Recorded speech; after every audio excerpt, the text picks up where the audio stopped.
Monde numérique. Pour moi, l'urgence, c'est capital. On ne se rend pas compte à quel point l'IA accélère. Donc, on se rend pas compte à quel point l'IA décisionnelle va arriver très vite. Quand on va passer à l'IA décisionnelle et donc à une IA qui prendra les décisions pour nous dans nos entreprises, à ce moment-là, si on n'a pas fait le travail qu'on a besoin de faire pour être capable d'avoir recréé une autonomie stratégique sur l'IA qu'on utilise pour prendre ces décisions, ce sera potentiellement très problématique pour le futur de l'Europe. On n'utilisera que des champions étrangers. Et à ce moment-là, ce sera, je pense, un vrai risque d'ingérence.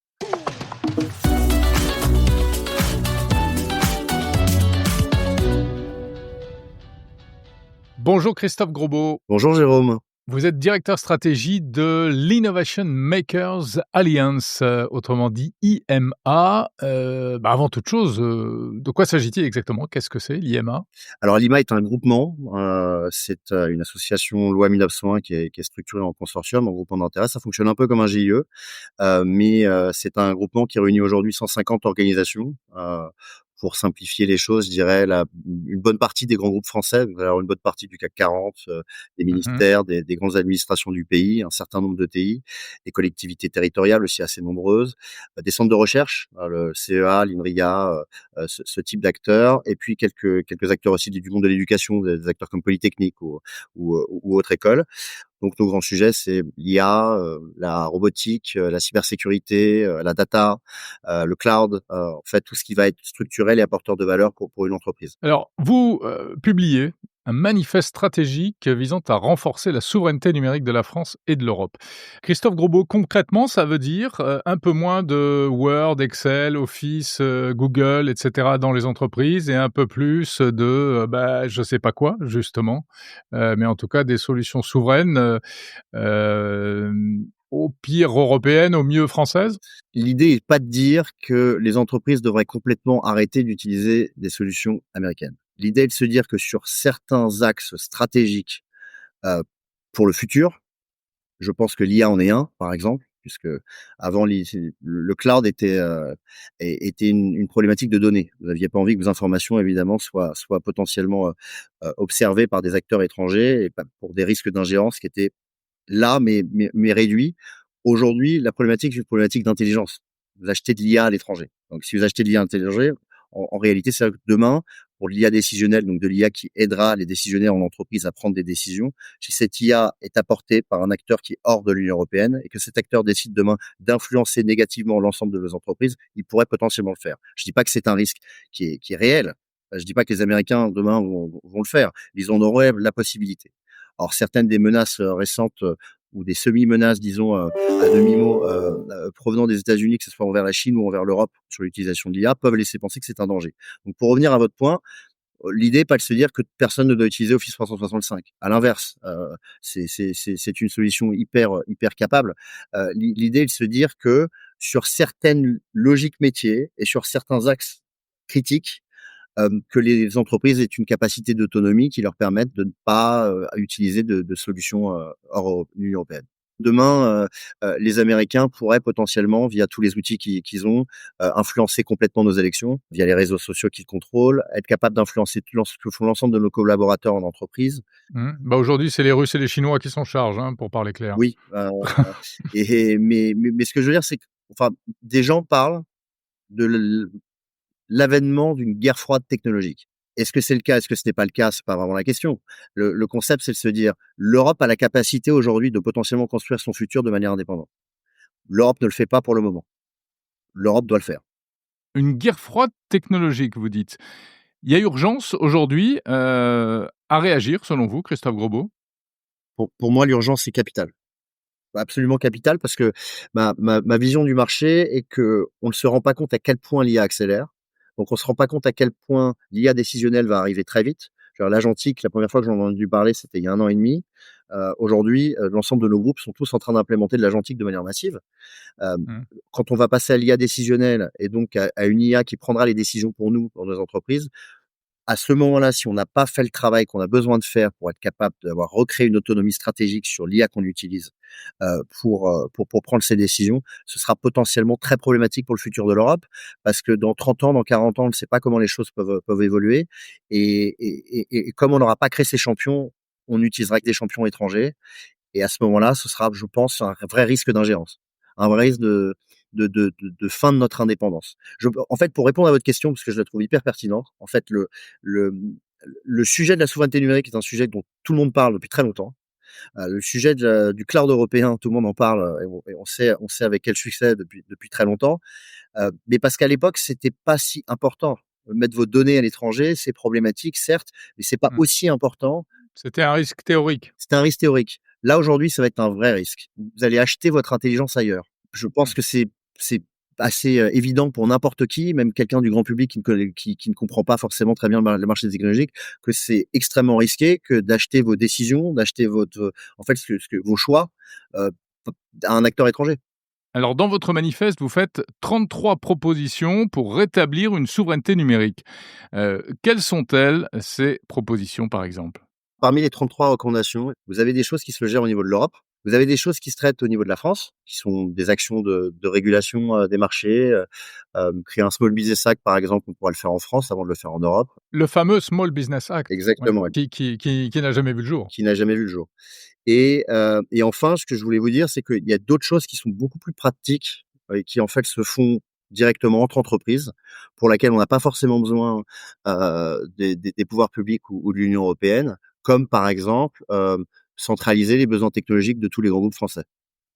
Aujourd'hui, il y a beaucoup d'opacité, malheureusement, pour les startups sur les besoins des grands groupes. Vous avez des appels d'offres à partir d'un certain niveau, mais pour tous les besoins technologiques de plus petite taille, souvent ce qui se passe, c'est qu'un grand groupe travaille avec son ESN préféré.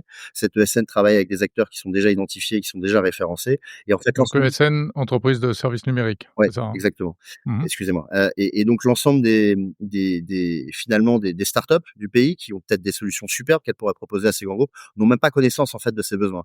Ça, c'est quelque chose pour lequel, enfin en tout cas à mes yeux, on n'a pas besoin des pouvoirs publics pour le faire. C'est d'ailleurs ce que l'IMA, compte faire. On centralise l'ensemble des besoins de nos groupes sur une plateforme, on les expose aux startups. Ça permet aux startups d'avoir visibilité sur les besoins de ces groupes et donc d'aider au développement de la souveraineté numérique puisque ça va aller renforcer les liens entre startups et grandes entreprises. Et l'idée de ce manifeste n'est pas d'être, et ça je le précise, un plan d'action. L'idée, c'est pas de dire voici la recette, voilà ce qu'il faut faire. L'idée, c'est de dire collectivement à plusieurs centaines d'acteurs, on a remonté tout ce qui était possible, toutes les options sur la table. Maintenant, l'objectif, c'est qu'est-ce qu'il y a qu'on peut faire nous-mêmes, que nous, grands groupes administration, pouvons faire de manière collective, et pour le reste, que les pouvoirs publics l'analysent et décident ce qui est applicable, ce qui est non applicable, ce qui est pertinent, ce qui est non pertinent. Ce manifeste arrive au moment où la France et en l'occurrence, le gouvernement, Emmanuel Macron, célèbre la France avec le sommet Choose France, hein, qui vise à attirer les investisseurs étrangers.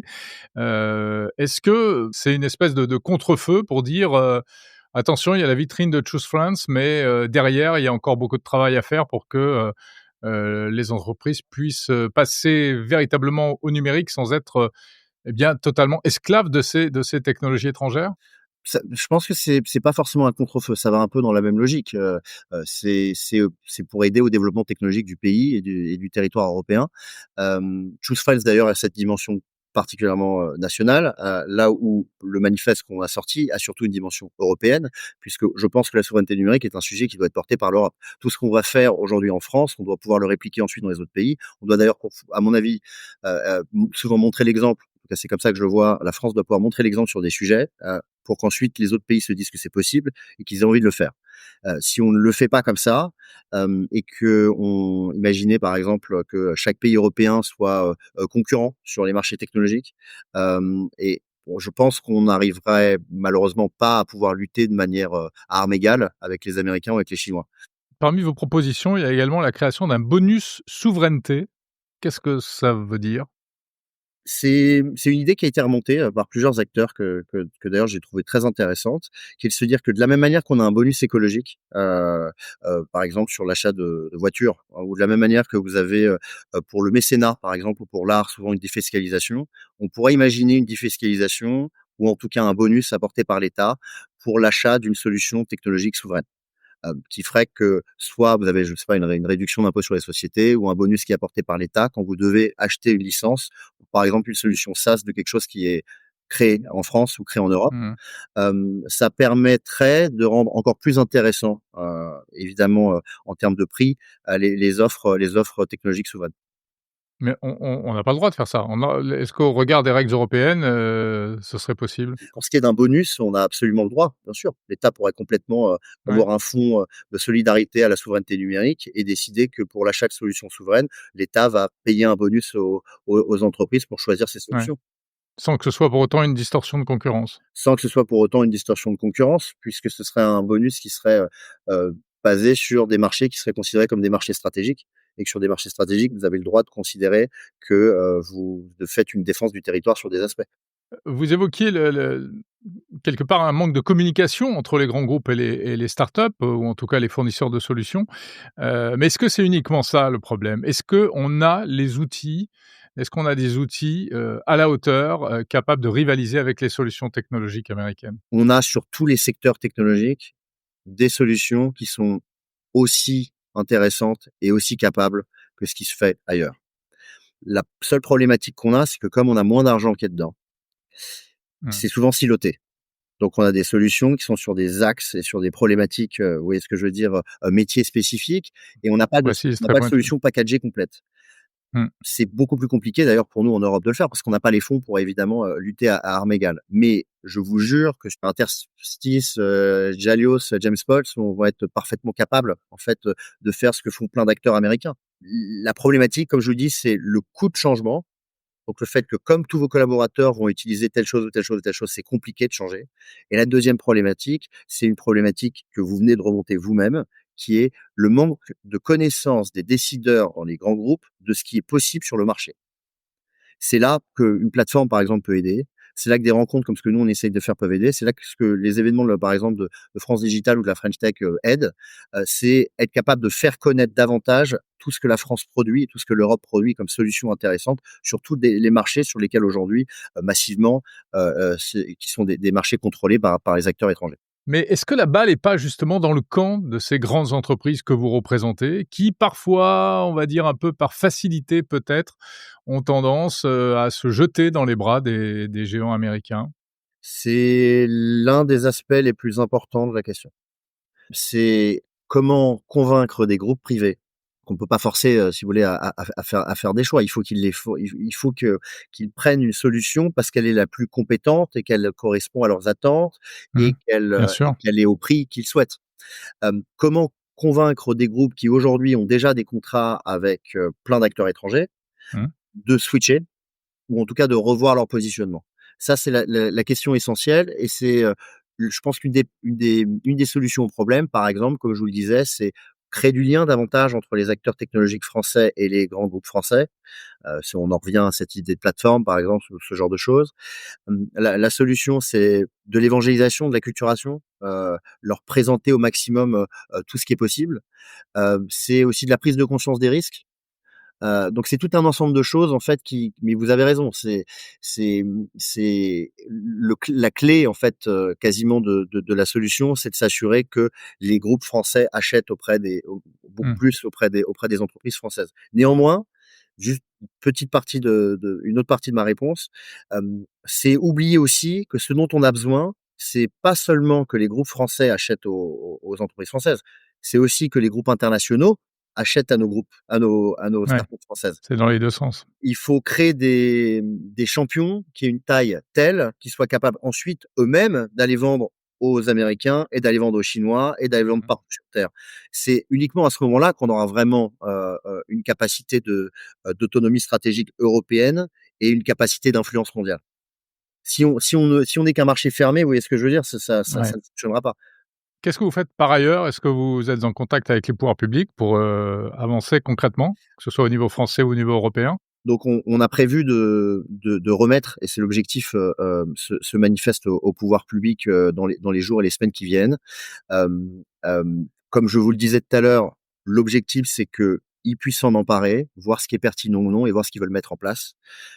Nous, notre rôle en tant qu'IMA est de faire à notre petit niveau ce qu'on peut faire et dans ce cadre-là, on lance 2 actions spécifiques. Une première qui est la création d'un data space entre entreprises de l'IMA. Donc on lance un appel à manifestation d'intérêt pour la création d'un data space, pour la mise en commun de données, de certaines de nos organisations qui voudront le faire, pour développer des nouveaux actifs numériques et des communs numériques. Ça, c'est une première chose parce qu'on pense qu'on peut le faire à notre échelle. Et puis, la 2e chose, je vous en ai, peut-être, déjà parlé, c'est une plateforme recensant Mmh. l'ensemble des besoins technologiques de nos groupes, qu'on puisse ensuite exposer, à l'ensemble des startups, françaises et européennes pour qu'elles puissent avoir connaissance de ces besoins. Ça, c'est ce qu'on va faire à notre niveau. Ensuite, c'est au pouvoir public de de s'emparer de ces questions et de voir ce qui est potentiellement possible de faire. Merci Christophe Grosbeau, donc directeur, stratégie de l'Innovation Makers Alliance, à propos de ce manifeste pour la souveraineté numérique. Merci beaucoup Jérôme. Au revoir.